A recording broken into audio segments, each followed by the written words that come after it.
Springfield Citizens Club. It certainly is a pleasure to have all of you here this morning. And I want to thank our coffee sponsors, though I've missed them. I might see them now. David Stewart and Gina Kovac, thank you very much for sponsoring coffee. And don't forget, you can all be coffee sponsors. It's $65 for one of the sessions, and you can speak to Carol in the back room. I also want to thank our regular sponsors of our club, WMAY, NPR Illinois, and the City of Springfield for recording these programs and making them available to the entire community. And of course, I mention every month, we have voluntary annual dues of $30, which you can also pay to Carol Sutton, our treasurer, in the back of the room. I'm sure you're aware of breaking news. The city has a new budget. And I thought it was a perfect time to invite the mayor to come speak with us. Unfortunately, Mayor Busher is not feeling well. She is home with the flu. But we were planning, and we have two wonderful guests who are going to come to talk about the budget. We have Ramona Metzger, who is the director of the Office of Budget and Management for the city, and Jamie Shobe, director of finance for the division of CWLP. Ramona has been with the city for over 10 years. She was the city's chief accountant, last holding the position of comptroller in the Office of Budget and Management. She also served a stint as an assistant finance director for the Department of Public Utilities at CWLP. Jamie Shobe joined as finance director in June of 2023. She had begun as an interim assistant finance director for CWLP in May of 2022, and previously also served as a staff accountant. Moderating our conversation is Citizens Club board member Dr. Beverly Bunch. Beverly is a professor at the University of Illinois Springfield in the School of Public Management and Policy and the Center for State Policy and Leadership. She teaches public budget and finance and conducts research on related issues. She has a PhD in public policy analysis from Carnegie Mellon University. There has been much news about the budget, and we hope our conversation this morning can go well beyond the water rate increases. Please. Beverly, with that, I will turn it over to you. Thank you, John, and thank you so much for being with us today, Director Metzger and Director Shobe. I am thrilled to be on stage with accounting and budget people. I talk about this stuff in class, but the ones who do the hard work are the ones that you're seeing on the stage, along with our many department officials and elected officials. So to get us started, Director Metzger, could you talk about the budget process? When it starts, who's involved, who makes decisions, and in the role of not only the city staff and the mayor, but also the elected officials, the public, and your own departments?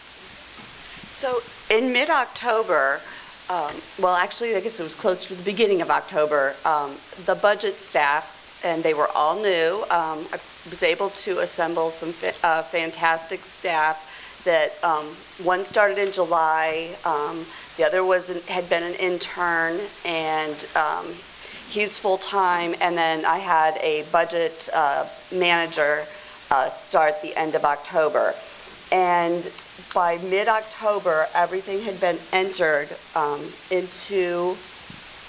by hand into an Excel spreadsheet, because of course our system was not working for us. And we had all the directors come together, and we told them that we needed them to take the Excel spreadsheet and do a maintenance column of what they wanted for the next year based on the previous year's budget, and then an initiatives column. And we wanted a description of each initiative that the directors had. And they met with budget staff as they needed, with questions and help. And we received those by the end of October back from the directors. We input, and we were at that point able to use an older software that we had. And we met with the mayor the beginning of November, and by the first week of December, all the director meetings had occurred, and the directors and the budget staff, we met as a group with, well, each director, and then we made some changes, and then the week before Christmas, we met with 2 aldermen at a time, and we walked through all of the initiatives and the changes in the budget and equipment requests and the like. And then it went over to city council, and Yes, they've it been did. holding hearings. And can you talk a little bit from the CWLP perspective what the budget process looks like? And I think Ramona would agree that our process is continuous. We're constantly looking at the budget throughout the year. It doesn't just particularly start at one point. It's a continuous process. But for us, we look at our long-term initiatives. We look at what we want to accomplish, what we want to see happen, what the community wants, what the administration wants, and then we adjust accordingly. So. Okay, good. And the public, do they get engaged, and how do they follow what happens in the budget process? We post each budget hearing online, and we also posted at the our kickoff, our overall budget hearing in January. We had everything posted on our website, and everything still can be found on our website.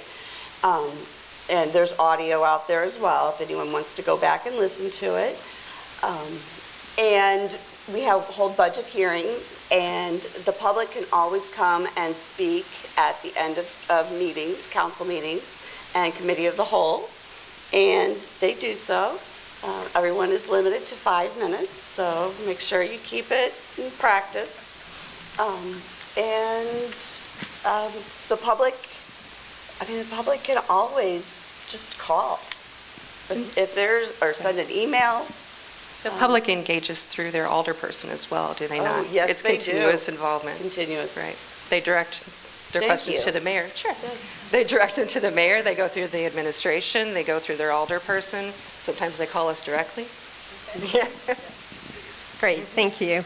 And let's look at the budget as a whole. Usually when we talk about it, we talk about what's called the corporate fund, and then we talk about the CWLP funds, and then there's some other funds. So, Director Metzger, can you first talk at what is the corporate fund, what kind of city services are there, and how big is that budget? Okay. The corporate fund is where all of the city's general services are paid from.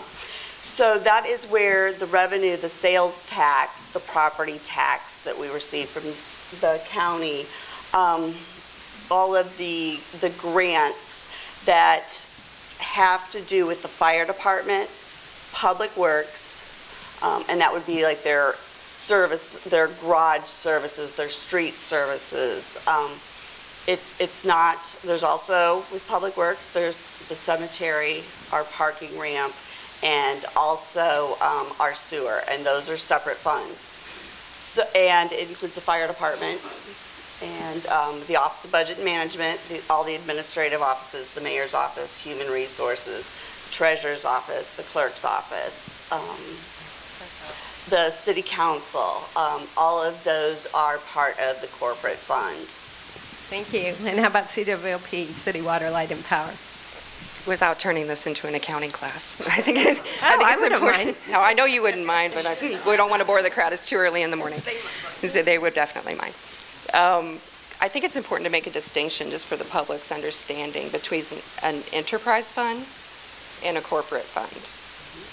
Think of an enterprise fund as a business. We generate our own revenue. We bill people. Sewer fund, electric fund, water fund. Those are enterprise funds. The corporate fund, they generate the revenue through taxes, grants, things of that nature. So that's our distinction. So when you hear separation between CWLP and you hear separation between the city, we're all the city. We just have separate revenue sources. Does that make sense? Those enterprise funds, they're all from user fees. Correct. All the revenues Yeah. from user fees. Billing for the fund. And CWLP, the main two are the electric and the water, right? Correct. And John said we weren't going to talk about water rates for the whole time, but we certainly have to mention them, right? I feel Only like- if we talk about everyone else's rates. Yes, yes. So let's talk about the water rates. You were talking about a fund. The water fund has been experiencing fiscal challenges. And I think if you could sort of tell us, going into the budget, what was the fiscal health or weaknesses of that water fund, and why were rate increases needed going forward? I don't really like the distinction of armchair quarterbacking somebody else's maneuvers from long ago. That's fine. not fair. Well taken. Well Okay, taken. so I'll address it as it sits today. Okay. Okay. The last time there was a water rate increase was 2011, sorry. Last time there was a water rate increase was 2011, and that was strictly for a capital build. It wasn't, and we like to call it O&M, but it wasn't operations. I think, correct me if I'm wrong, Todd, but the last time before that was it 2004? Thank you. So it's been 20 years since they've had an operational increase in the revenue. And as we're all well aware, prices have done nothing but go up in the last 20 years. Thus the need at this time. And then there's also some mandates. In particular, we heard about the lead pipes. Are you familiar with that? Or? Briefly. We got a whole front row. CWLP. They are people. She's more, looking and at them. if you want to go too far into that, but I'll just touch on the Right. budget portion of that. Okay, okay. Okay. If we think about the mandates, again, the last time we had an increase was 2011. Obama was president. Flint, Michigan didn't happen until 2014, correct? 16? Either way. The last time we had an increase was prior to all of these things we've learned in the last 13, 14 years. The mandates have changed, the federal government regulations have changed, everything has changed. We need to And keep with the up. lead pipes, we see mandates coming from both the state level as well as the federal level pending rules. Correct. And- We're, one of 3 states that have that mandate, is that correct? Right. Okay. So how big are the rate increases? What will it mean to the average household, and when will we start seeing them? All right. We'll try not to turn into an accounting class part 2. Okay. All right. So the increases, as we addressed them, they show 32% the first year. But I think an important distinction is when we think about our CWLP bill, there's several things billed on that bill. All right. We have our electric, we have water. If we turn to page 2, we have sewer, and we have the water reclamation district. CWLP as a utility only controls the first 2 of those items. Your entire bill isn't going up 32%. I think it's incredibly important to understand that. What's increasing is that very small portion, that water rate. And just so you understand, I pulled a random sample of the people that sit around me at the office. Because believe me, nobody wanted to increase rates, especially people that were increasing the rates. They affect us just as much as you. So I pulled a sample of the people who sit around me. And the highest increase was a small family, and it's less than $5 a month. And then there'll be another 32% the following year, is that right? That is correct. And then after that, CPI increase. it's tied to the CPI. Yes, ma'am. Okay. And then we also had a sewer rate increase that, interesting, wasn't discussed nearly as much, but Yes. it's there. Dr. Metzger, Director Metzger, can you tell us about the sewer increase? I will. But I have one important fact that was left out, and that is that a gallon of water is still under a penny, even after this rate increase. That's an excellent point, and I think it's commendable that the water fund was able to achieve such an award-winning product, and frankly, the best drinkable water out of a tap I've had, and I've moved a lot. I heard a story once, there was a story about a water main break, and the water maintenance folks say, we know what the needs are, we just don't have the funds. And this wasn't in Springfield, this is a nationwide thing. It's 100%. And they said if people would pay the water rates similar to what they pay for their cell phones, think what we could do with water. Oh. But that's not the case. Water is much Yes. lower than cell And phones. I think it's also worth noting that every other area around us, Decatur, Bloomington, Champaign, everyone has to raise rates because of these exact same reasons. We're not alone in this. So with the sewer rates, we did have a study that was done, and I do have sewer bill impacts. And since that was not discussed, it's also a 32% rate increase the first year, a 32% the second year, and then CPI following. And just to give an idea, a like a 5/8 meter with the 5 units per month. That will go from $9.20 to $12.19 a month. So that's just an average. 5 units is generally a small family. For larger families, it might be 8 units. I know that was what my family used to use with a 5/8 meter. And it'll be $12.86 a month currently to $17.05. So it's very similar to the water fund in those dollar increases. The meter size she's referencing is a typical household meter for you non-engineers in the crowd. Hey, thank you. And then it seems like another big dollar amount in the fiscal 25 budget is public safety. In particular, new positions in fire and police. Yes. Can you give us an overview of what those are, why they were needed? And I know that goes beyond something a mayor probably would be more willing to address, but and how we're going to pay for it. Okay, well, for the police department, there has been a level of I can't think of the word, authorized strength. And the authorized strength numbers back in 2015 was 249 officers, and we had not reached that 249 officer. That number was not reached. We are at 251 currently, unless that's changed. I see the police chief back there. Are we still at 251? Yes. Okay. And our authorized strength numbers for safety would be at 269. So 269 is the goal for fiscal year 25. And this will be paid for from the general revenue, from the sales tax. Property tax generally goes, well, all to pensions, plus we fall short in pensions, in meeting the pension obligations, and we do have to dip into other general resources. And I think that brings us to a bigger issue, which is the fiscal health of the corporate fund. So council spent a lot of time on the water fund and trying to get it in good shape going forward. The mayor's initial proposed budget did show expenditures exceeding revenues by, I think it was like 30 million, which is like 15%. And you're saying there, well, how can we finance that shortfall? And it's partially because the city has reserves, what we call fund balance, and the plan was to decrease that. Well, when that went to city council, there was some concern about the fiscal sustainability, and so the mayor and the budget staff did go back and make an amendment. Can you talk to us what that was and the impact of that? So we had 3 mayoral amendments that we made to the original proposed budget, and the first one was to finance $10 million of the firehouse construction.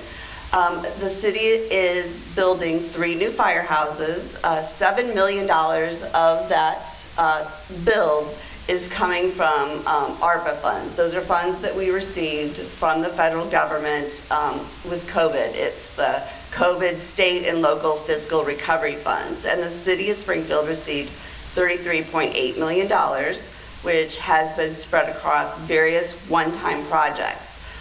One of those is the $7 million for the firehouse.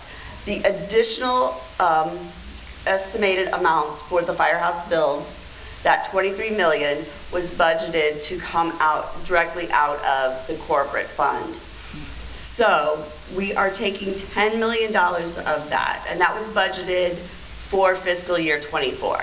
So that was the budget that was prepared prior.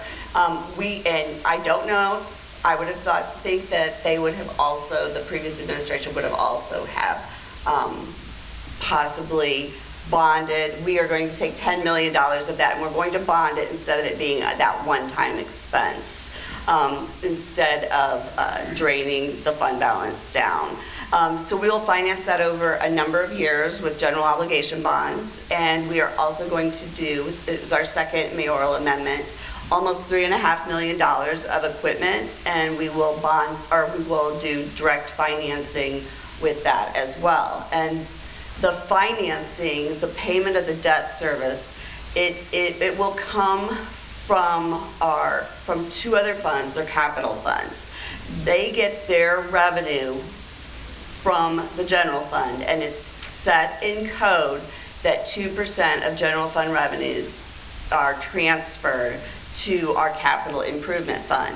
And then the capital improvement fund transfers 1% of its revenue to the capital equipment fund. So those amounts will be able to pay the debt service for these borrowings. So it's not additional funds that will have to come from corporate in order to do that. And then our third mayoral amendment was to take the pension and use the state statute 90% funding mechanism, and that is calculated by an enrolled actuary, and we use Lauterbach and Amon, and we use their 90% estimate, which is their alternative contribution, instead of 100% of the actuarial funding estimate. So we stayed with state statute, and that is how it has been funded in previous years. And we also have additional amounts that we will fund, and that is with cannabis money.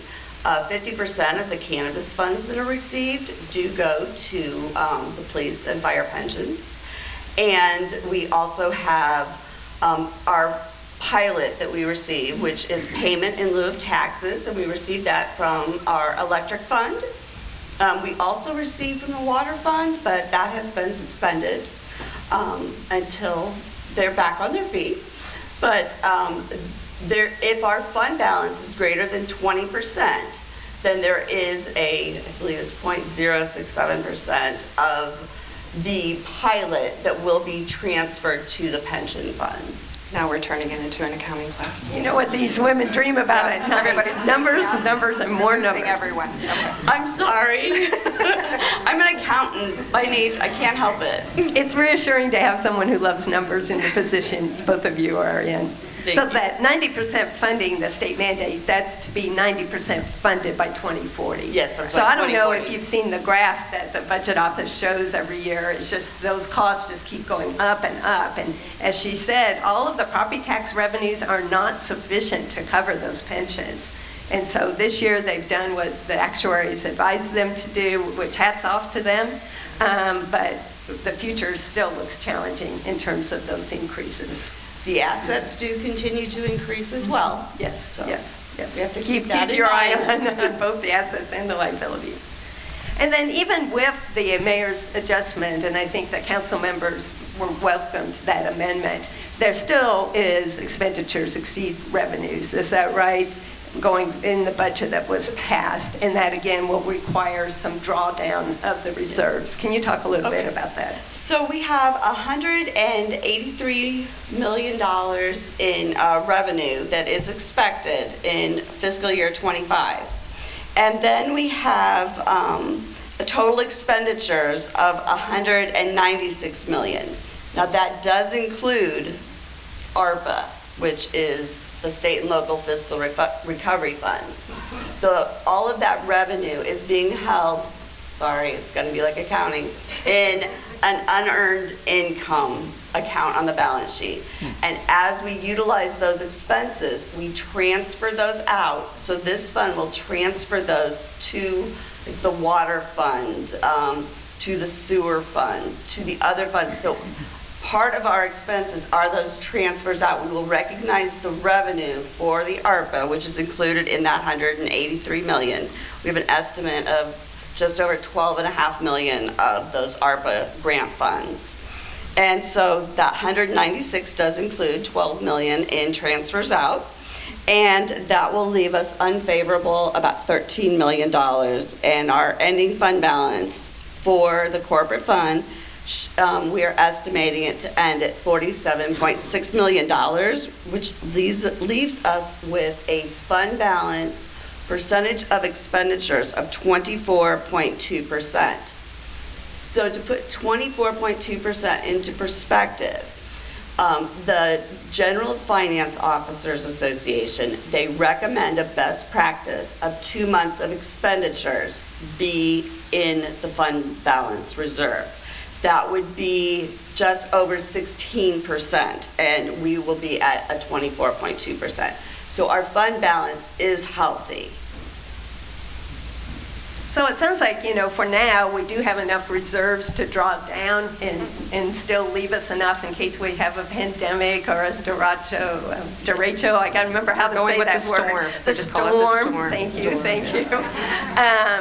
But in the long run, that's not sustainable. I mean, in the long run, the budget principle is you want recurring revenues to cover recurring costs. Well, So might there still be a challenge going forward when we don't have these federal funds and we get to the point where we can't, at some point, keep drawing down on reserves? Yes, please go ahead. That is, I believe it is sustainable. I would argue that Okay, go ahead, position. please. Okay. Yeah, go ahead. I think it's fiscally responsible to draw down your savings account, your fund balance, and push it back into the community as it's intended. Right. But And some people might maintain argue level. you should do that for a one-time purpose, like you did last year. You made an extraordinary pension contribution Also, as opposed to recurring.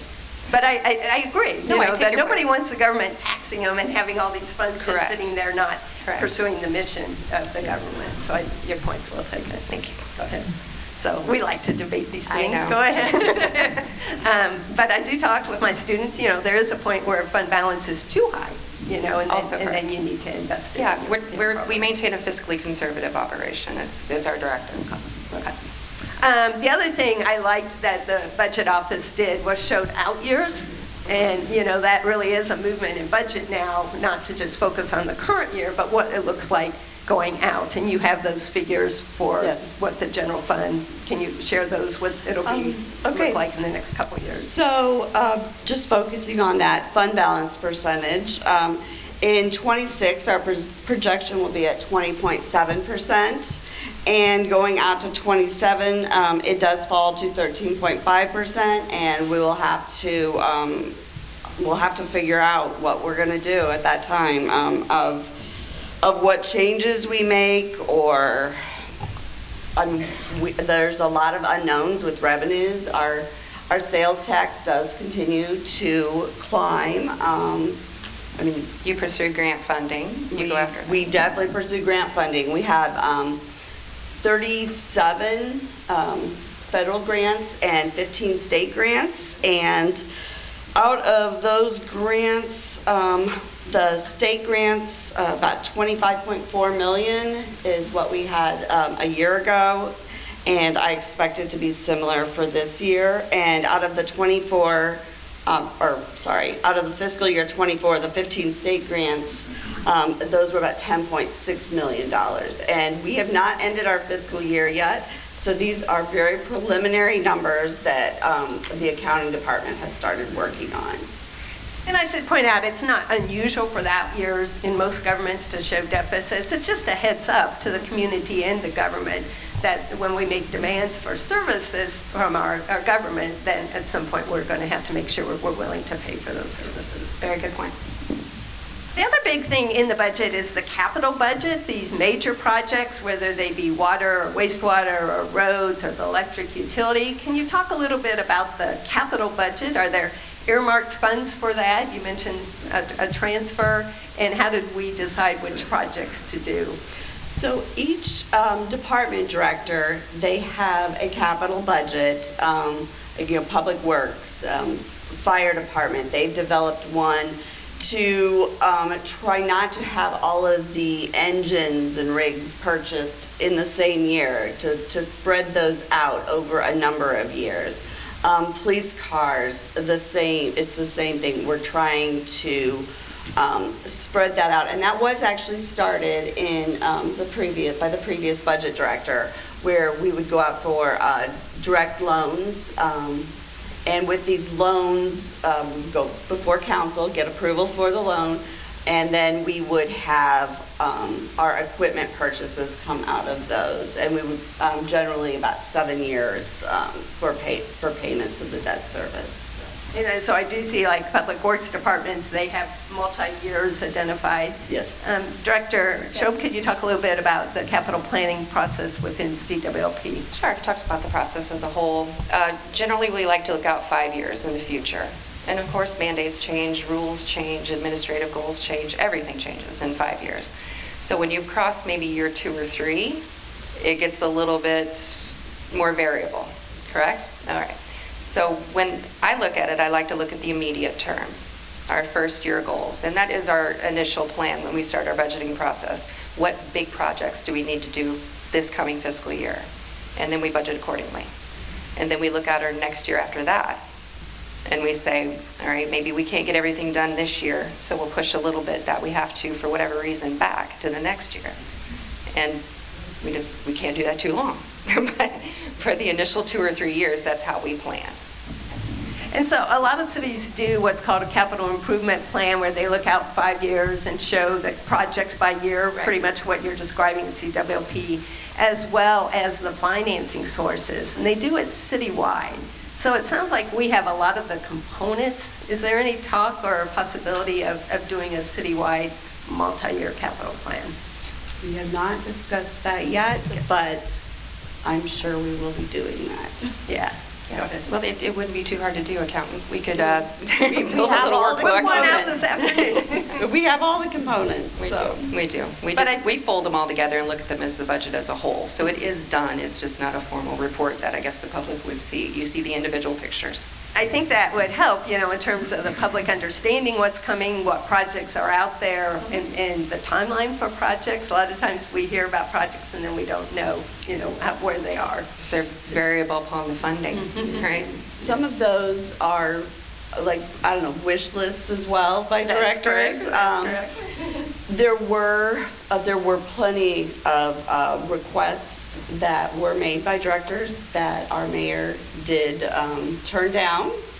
So not everything happened that was requested. When I talked about fiscal responsibility, she's our primary chopper. Yeah. We had a lengthy list of achievements we'd like to do, and she scaled it back for us, yes. One of the not-so-fun jobs of being a budget Well, person. Yeah, it is can't her say job. yes to everybody. Exactly. The other thing we see cities doing is tying the budget to strategic planning and to performance measures. And again, I see components of that in the budget. Can you talk about in the corporate fund to what extent we do that, as opposed to what's called a line item budget, where you show how much for salaries, how much for supplies, but you don't always know what they're using that money for or what results are being achieved.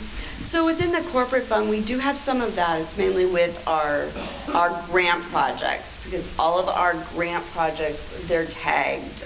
So we know what labor and what expenses and the revenue that comes in with a grant. And being that we have 36 federal grants, 36, 37 federal grants, 15 state grants, we have a lot of projects. And those projects, we are able to identify the spend, that grant spend. So we do that, but as a whole, all of the other personnel expenses are just lumped in. But we do break it out by fire, by police. I can go through every department and tell you exactly how much it costs for that department to operate. And we do see council members going line item by line item, looking for places they can cut. But I think the shift to more on focus and, on programs and goals is good. And we saw that a lot during the discussions. Can you talk about CWLP, to what extent strategic planning ties with the budget and performance measures? Absolutely. Well, we have bond mandates and covenants that we have to maintain. So from my perspective, when I look at the budget, when I look at our cash position, I look at what's called days of cash, and again, not turning into an accountant. But days of cash basically is how much cash you have on hand should you stop receiving income today. And we like to see 60 days. Right now, water's pushing towards 30, which is a couple of storms away from a disaster. So it's important that we increase that position. The electric fund sits at about 120 plus or minus, so they're healthy at the moment. But again, then we're going to spend that down with closing the lagoons, and they have several other, or lime. That's one. Lime. Ash. Thank you. Thank you, Dad. So we have some expensive projects that they need to wrap up that'll lessen that position. But those are our KPIs. We look at the metrics. And seeing CWLP sitting here in the front row, it wasn't addressed that much in the budget, but going forward, the electric side also will have challenges in terms of meeting state mandates, in terms of phasing out coal and deciding alternatives, whether that be natural gas, solar, or a combination. And can you tell us, or we're not supposed to yet ask because it's not strictly budget, how the public and the council will be engaged going forward with those plans and discussion of alternatives? It is outside the scope of my office, Okay. but if you wish it addressed, I can absolutely get an authority. Well, we will wait for the audience part, and I'll put my Correct. audience hat on, and we'll have Director Brown. Thank you. The other key things you want to talk about in the budget, the zone officers, I think, received some attention. You want to Yes, tell us what those are and how that'll work? So when the mayor ran for office, she had beautification and zone managers and infrastructure and safety is what I just keep hearing in my head. And those zone managers, we used to have them at the city years ago. And so they will be returning, and we will have 5 zone managers, one for every 2 wards, sorry. And they will go and they will walk the neighborhoods. They'll talk to the citizens in those wards, find out what the problems are. They're going to drive through, they're going to see the potholes. They're going to put work orders in immediately to get anything fixed that they see. So, I mean, those hopefully will all move to the top of the list. I know that the mayor has talked that there was a citizen who contacted her, and they were absolutely thrilled because there was a zone manager out on their sidewalk, and they went out and talked to them and told them about all of the different problems in the house next door, and they were so excited that it was being addressed, and they'd been trying to get somewhere with it. So Great. Well, it looks like we're getting ready for the audience part. Before I do that, I want to thank you so much for helping us understand the budget process. And is there anything you wanted or had prepared to say that you think it's important to share before we open it up for questions? I'm ready for the questions. You're good. You're good. I could say that the budget did pass 10-0. So all the aldermen, they believe we're moving in the right direction. Great. Thank you. And thank you for all your hard work. I can't imagine the amount of work the city departments, the mayor, the council, and especially the budget folks put in. John, to turn it to you. Thank you. And we will move to audience questions. And as we've done in the past, if you have a question, make sure you introduce yourself. That would help us. Norm Sims has the microphone, but I wondered, Bev, do you want to open with your first audience question? Yeah, for if you Director don't Brown? mind. I think the electric utility is on our minds as a community, and they are going to give you a mic. Do you want him up here or down here? You can come on up here if you want. I'll give you my mic. If you can just, the plans for sharing and developing a plan going forward, both the fiscal and the operational. Well, that's a pretty broad question. 2 minutes early. Right. So for the electric side is probably one of the most complex things. I think water is a little bit easier. It just flows, right? So the main thing is just making sure it's delivered safely and as cheaply as we can, right? But the electric has got a little bit different flavor to it with our future. So state law basically precludes us from operating any fossil fuel plants over 25 megawatts by 2045. So that means our Unit 4 coal-fired plant can operate until 2045. That doesn't mean that it will. It depends on federal regulations that come into play. The reliability of the electric grid is, come to light So there's a lot of, pressing issues. So the kind of the problem, I think, the struggle is that what happens, for decisions that we make tomorrow can change pretty easily in 5 years, 10 years. And we have to balance all of that. So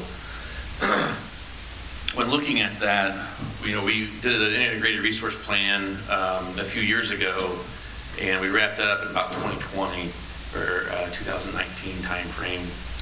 We retired 3 coal-fired plants, and there's some in the community that said we shouldn't have done that, and there's some that are happy that we did.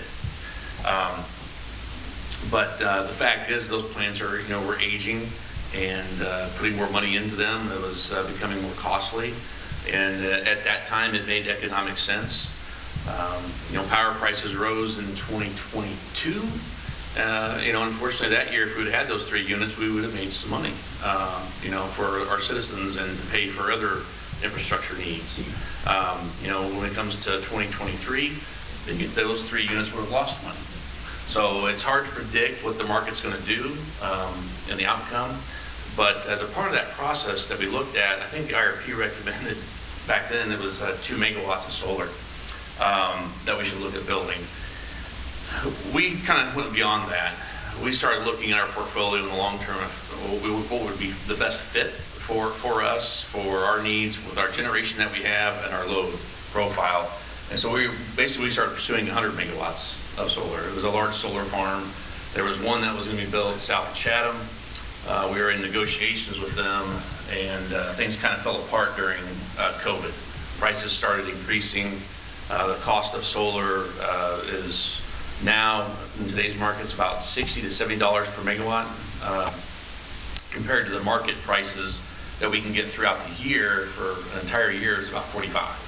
So it's a significant step increase for us to secure that much solar, and our citizens will pay for that. It's not something that the utility absorbs.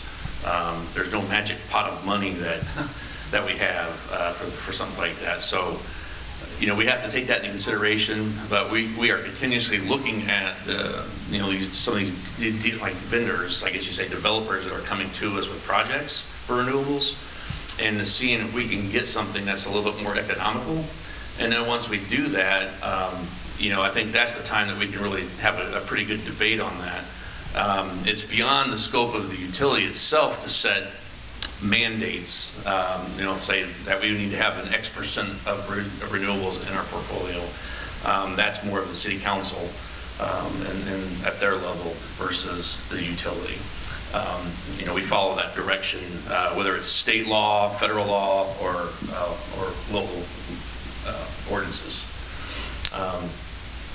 And what I understand, the council is going to have us maybe try to present a little more often at their meetings on some of the happenings with the utility, so we can kind of discuss some of these issues instead of maybe once or twice a year. We can still do it then too, but we would hit maybe a couple other instances where we'd be able to kind of spread what we're doing and what we're working on. And as always, the public is always able to comment at every council meeting, which means council and committee meetings, that's 4 times a month already, that the public can come and comment, as well as submit emails and phone calls and those kinds of things. But when we start looking at if there's a big step change, I think the public has to get really involved with that and provide comments. That's basically hearing from every customer we have, every citizen that the city has for that. I don't want to get too much time. Is that pretty good? Yes. Thank you so much. Are there other questions? Norm, do you have? And as John said, please give your name before that and your question, and I would ask you to limit it to a question, not a speech. That gives more people time to ask questions. Jeffrey Davis, Springfield resident. I just have a question in regards to the governor's budget presentation in which he said he would like to eliminate the tax on groceries, the 1%.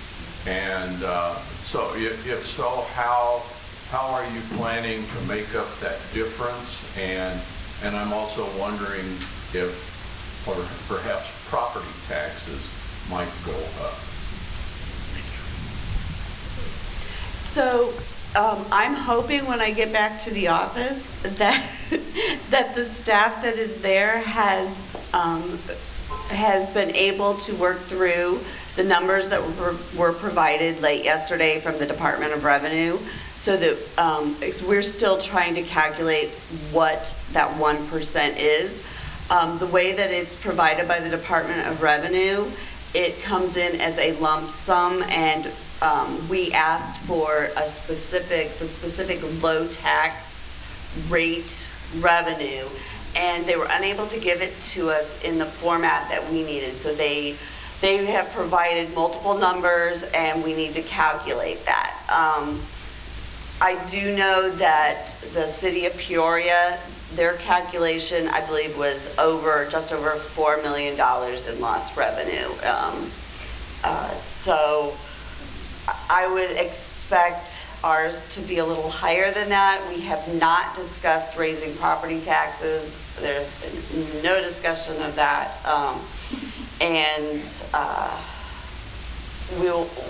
Right now, it remains to be seen of how much. So before I have that amount, I really can't make decisions yet. And our mayor has been out ill since this happened. So, she'll be a big part of that discussion as well. Mary Ann Gatton. What is the relationship between the zone managers and our representatives in our wards? And how much is this costing to have 5 zone managers? Are they paid the same? Do the responsibilities vary upon area? Any comments would be helpful.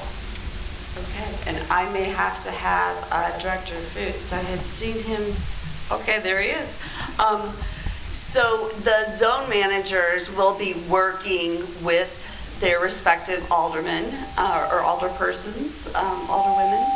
And Director Fuchs, can you take the microphone for a minute? Right here. Right here. You have to come up. I'm going to walk over here, but I'm not going to go up the steps because it'll end up on my face. I know that'd be a good way to start the day. My name is Dave Fuchs, and I'm the Director of Public Works. And the position of the zone manager is sort of a back to the future. A number of years ago, I was doing civilian outreach on behalf of Springfield Police Department, and attending a lot of neighborhood association meetings and whatnot, and we had zone managers in those days. I'm not exactly sure what happened to the positions, but they sort of went away. But Mayor Busher, during her campaign, said it's something she wanted to bring back to the city, and so that's what we have done. At Public Works, we are pretty much a complaint-driven organization. Somebody's got to be upset enough about something to pick up the phone or send an email and ask us to take care of the issue that is affecting them in their neighborhood. It is the hope that with the zone managers, and there will be 5 of them, they will be proactive, not so much responsive. They will be deployed forward in the neighborhoods, working with the neighborhood associations, the block clubs, the neighborhood watches, and certainly with the members of the city council, that we can begin to deal with issues before they actually become problems. They're all on board right now. They're going through training. They're actually going out with each and every one of the crews from Public Works. That's solid waste, the tear out guys, the forestry guys, the guys who cut the trees. And they're spending time with everybody to learn operationally how we function and what sort of programs and services are available. They're continuing their training right now. Exactly when they'll be deployed, I can't really say, but it'll be sometime this spring.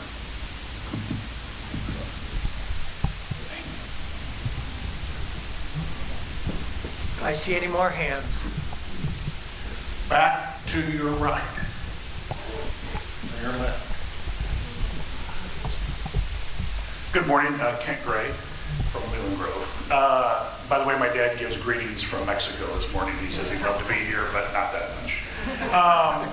Quick question about the utility plant. So the state has passed a law that basically somewhat outlaws coal-fired plants going forward after 2045. What's the financial impact to the city on that? And what was the life cycle of our newest power plants in that process? Thanks.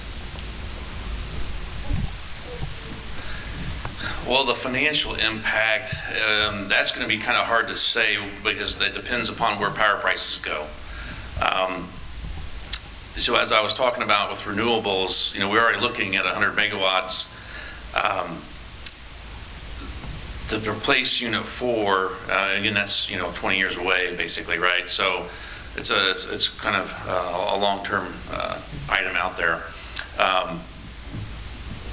We're trying to do it, I guess you say, economically proceed through a transition period from fossil fuels to coal-fired. And as the way I see it right now, with renewables, basically they're just not a direct replacement for the reliability that fossil fuels, nuclear, provide to the electric grid across the country. So you have to look at reliability in combination with the mandates as well, because the mandates basically say no fossil fuels unless there's a reliability issue. So there could be, basically by after 2030, I believe it's Unit 4, our unit, and as well as Prairie State Power Complex down in Belleville, Illinois. We're the only two coal-fired plants left in Illinois at that point in time. And then the nuclear units, I'm not as well versed on those in this state.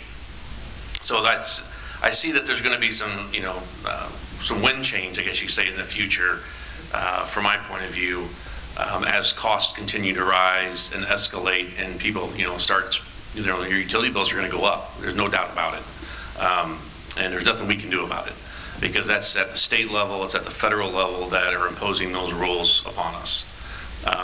And I think that the transition time frame is something that, as we dip our toes into a bigger renewable portfolio, again, 100 megawatts is a pretty good size.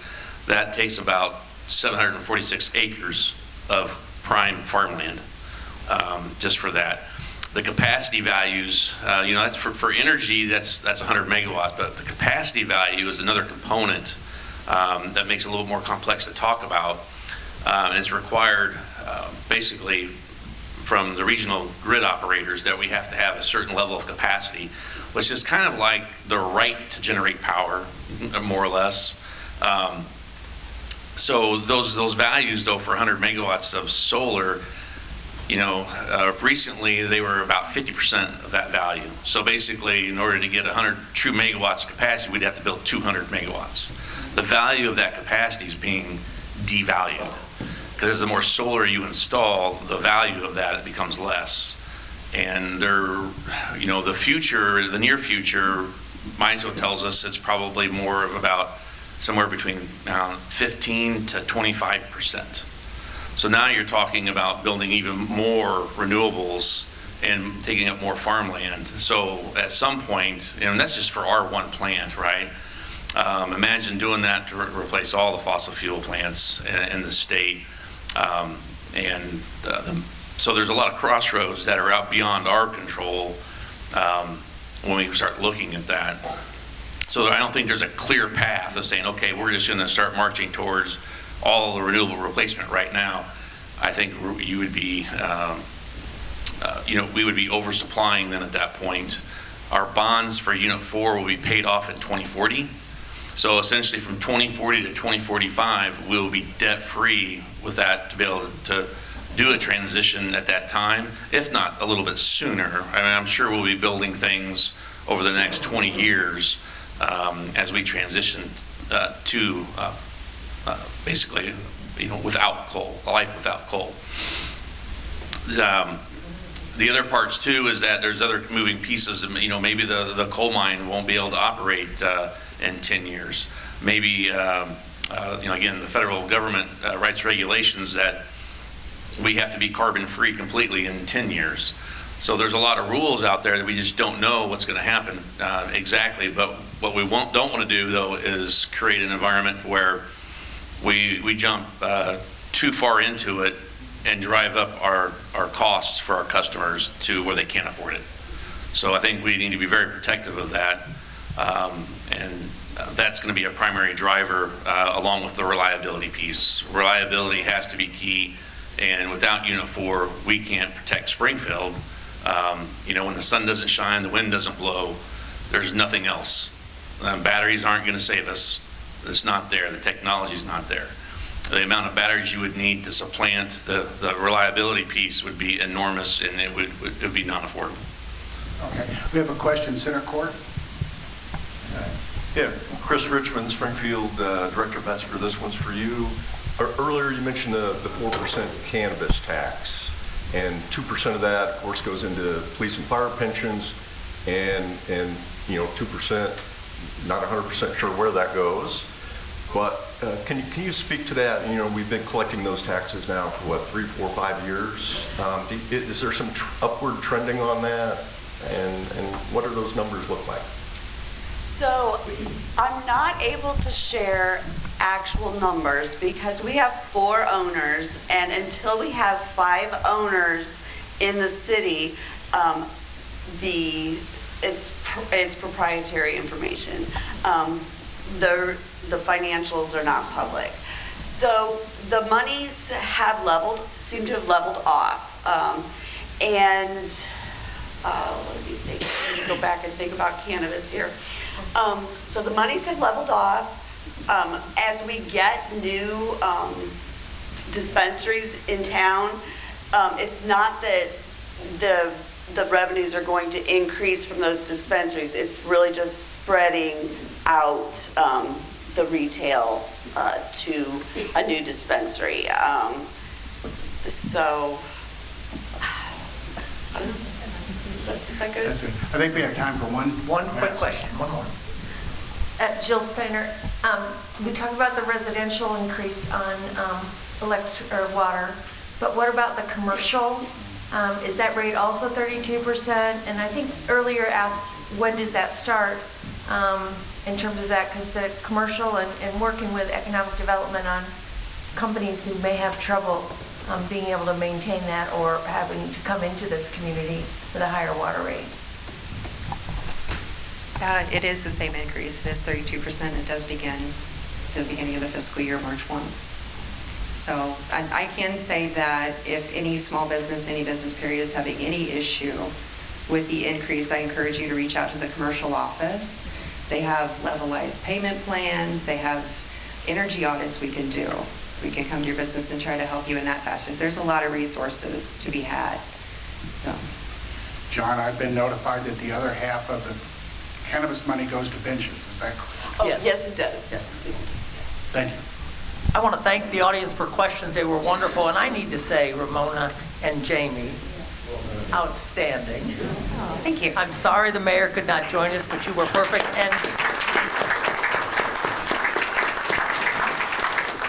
And if we can, I don't think we could have found a better moderator. Let's hear it for Beverly Bunch.